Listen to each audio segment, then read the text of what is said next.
I am so happy that you're able to join us for this extended interview.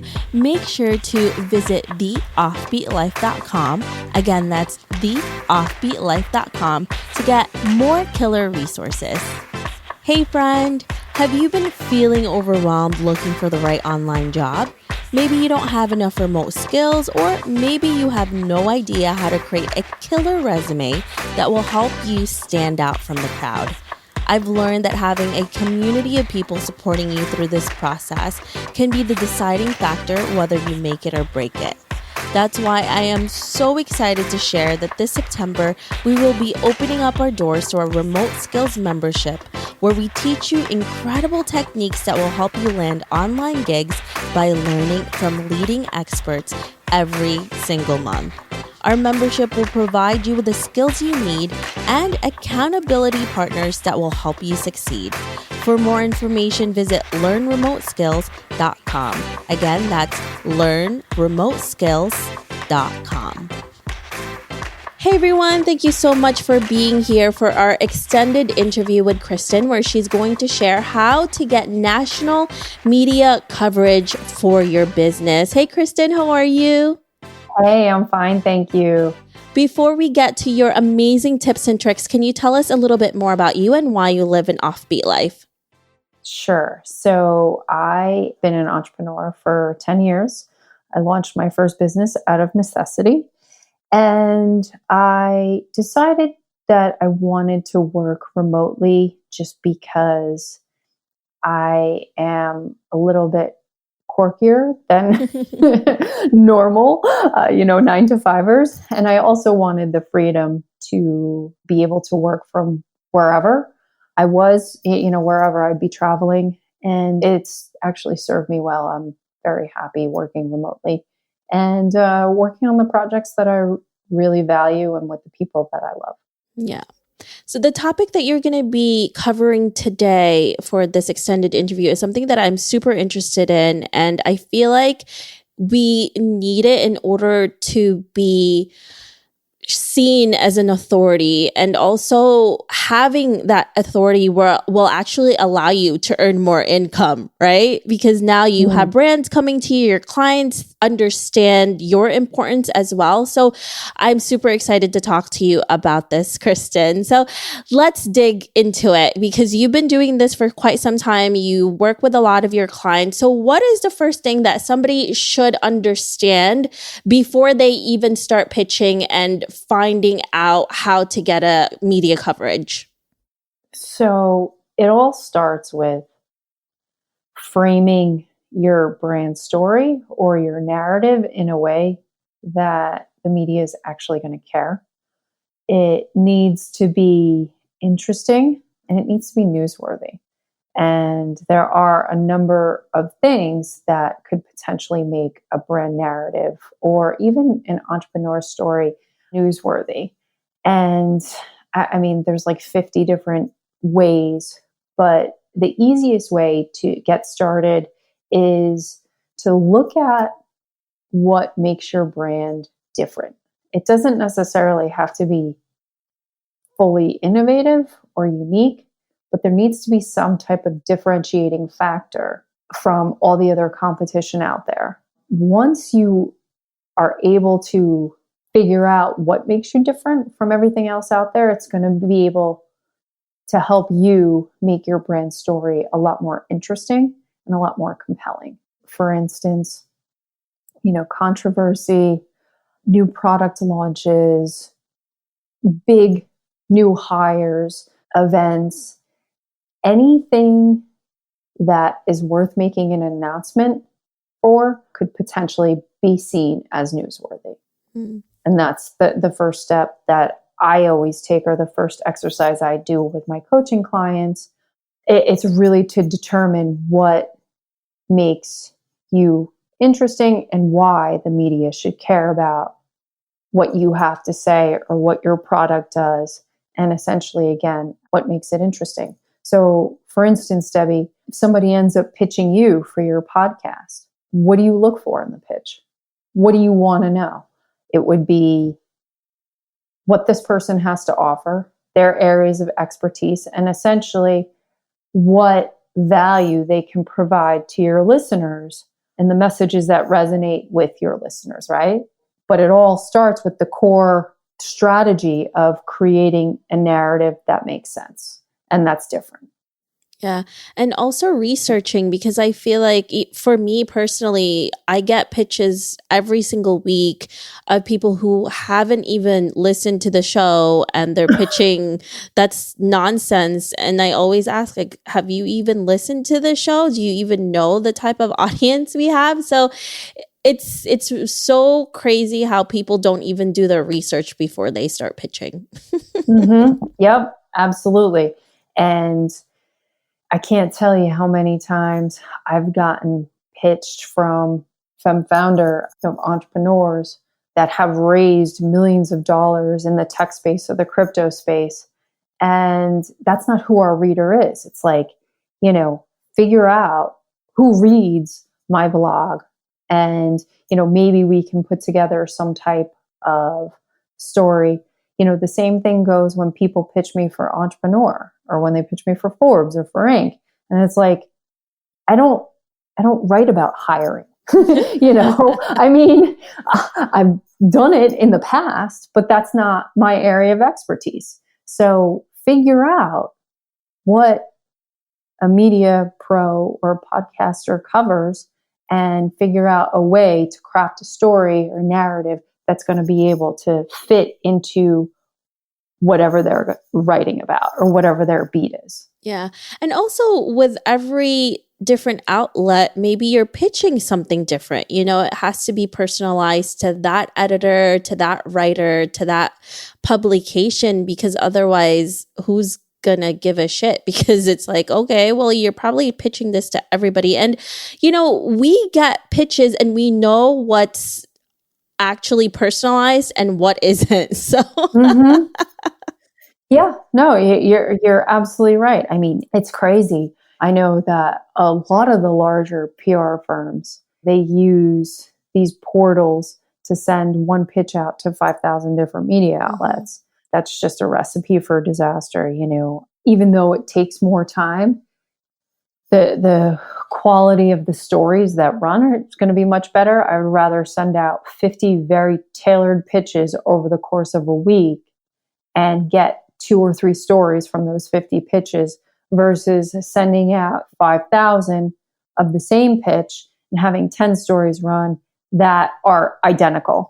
Or, the stories are the press release or the pitch letter. There's nothing unique that was crafted about that particular business. And I think that's the misnomer that a lot of entrepreneurs have. The more publicity, the better. No.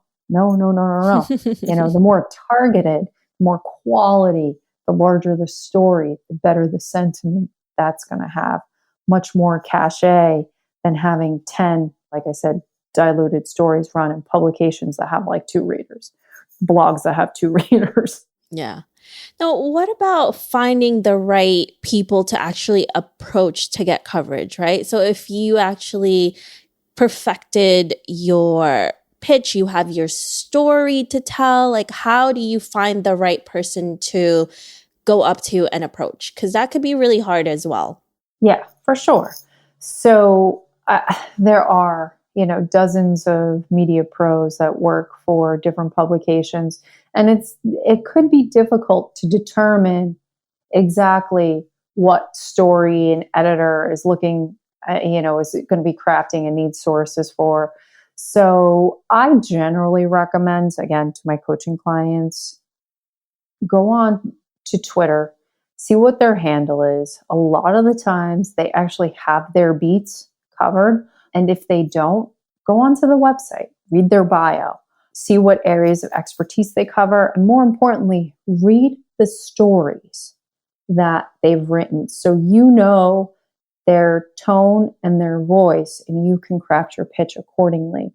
But it all starts by Googling the publication and Googling the area of expertise.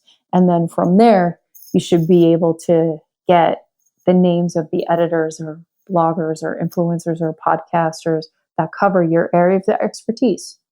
So, never send out, one pitch to three of the same editors at the same publication, because that's going to backfire and they would end up just cutting you off before even giving you an opportunity to start a dialogue with them.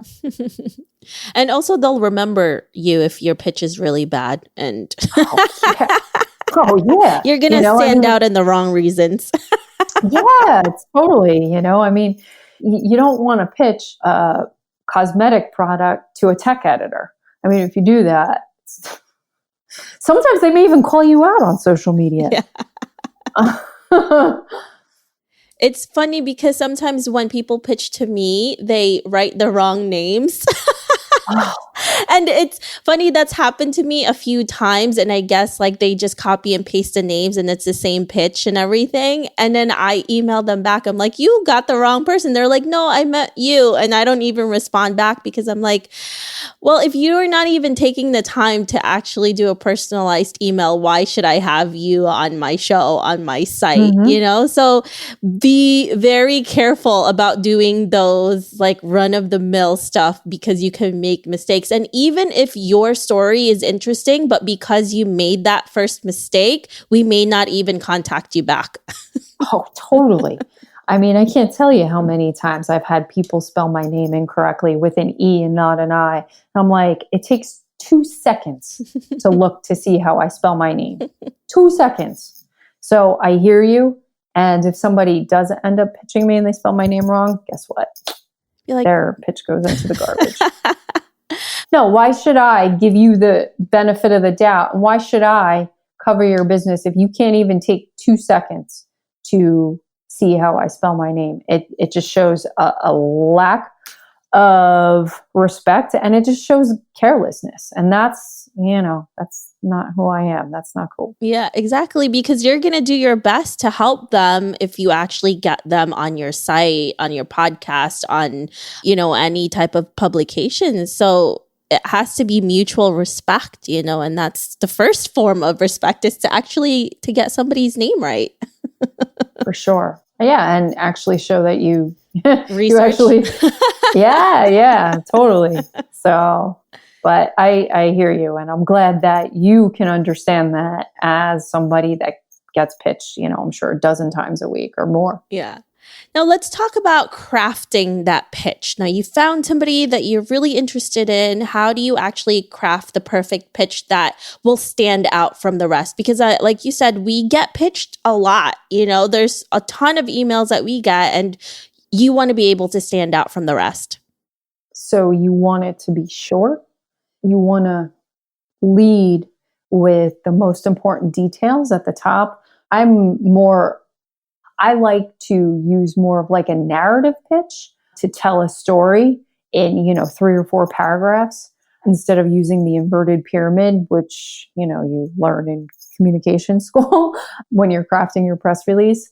But you want to make sure that it's fewer than 500 words, including your bio. Bio should be fewer than 200 words.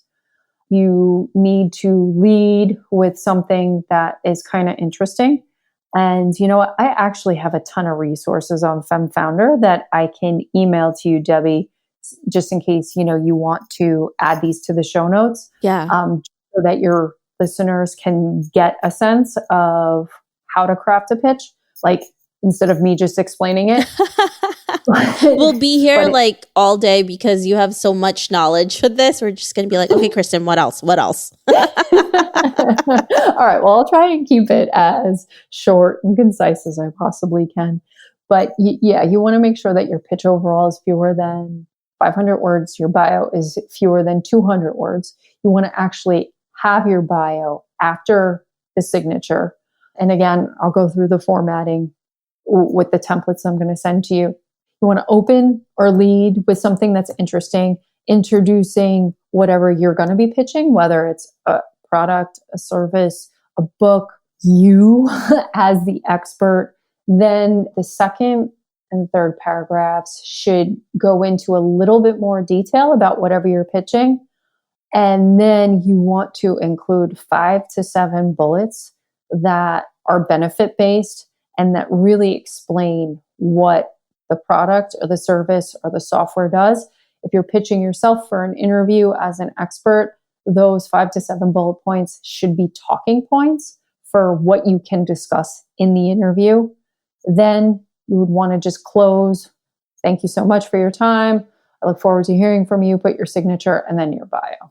Keep it as short and tight as you possibly can. And make sure that when you're crafting the pitch, that the tone actually matches the publication that you're going to be pitching. So for instance, if you're pitching Refinery 29, a story about yourself, the tone is going to be very different than pitching Vogue. So you just need to be cognizant of that. Yeah. And again, it goes back to research and actually understanding who these publications, these writers are and what they're looking for, because that's going to make your life so much easier and theirs. And it's going to be a no-brainer if you're doing all of these things that Kristin is telling you about. Otherwise, you're just going to be pitching to like 1,000 people and you're going to get all no's because you're just like, well, let's see what happens. For sure. Yeah, no, yeah. And research is critical when you're crafting any pitch. And I love how methodical this is. And all of these tips that you gave us are definitely super actionable. So thank you so much for them, Kristin. We really appreciate it. And I'm going to be adding all of the resources that Kristin was talking about on the site. So make sure you look out for that as well. So Kristin, if our listeners want to know more about you, where can they find you? I'm founder.co, not .com, .co, and marquet-media.com. And that's marquet-media.com. Perfect. Thank you so much, Kristin, for being here with us. We really appreciate all of the tips that you gave us today. Thank you so much for having me. It was a lot of fun. I hope you enjoyed this extended interview with Kristin. Make sure to visit theoffbeatlife.com. Again, that's theoffbeatlife.com to get the full interview where she shares how she's been able to help women plan, launch, and scale their online businesses. Hey friend, are you looking to land a remote gig ASAP? Well, did you know that we not only have a ton of online jobs you can apply to on our site, but now we are also sending them straight to your inbox. I'm happy to announce that we will be sending our email subscribers legit online jobs every Wednesday. We have done hours of research so you don't have to. If you want to be the first one to hear about the remote gigs we find, go to theoffbeatlife.com to subscribe. Thanks for joining me on this extended interview. Don't forget to subscribe and leave a review on iTunes. We can also chat some more on Facebook at The OB Live. I'll talk to you soon.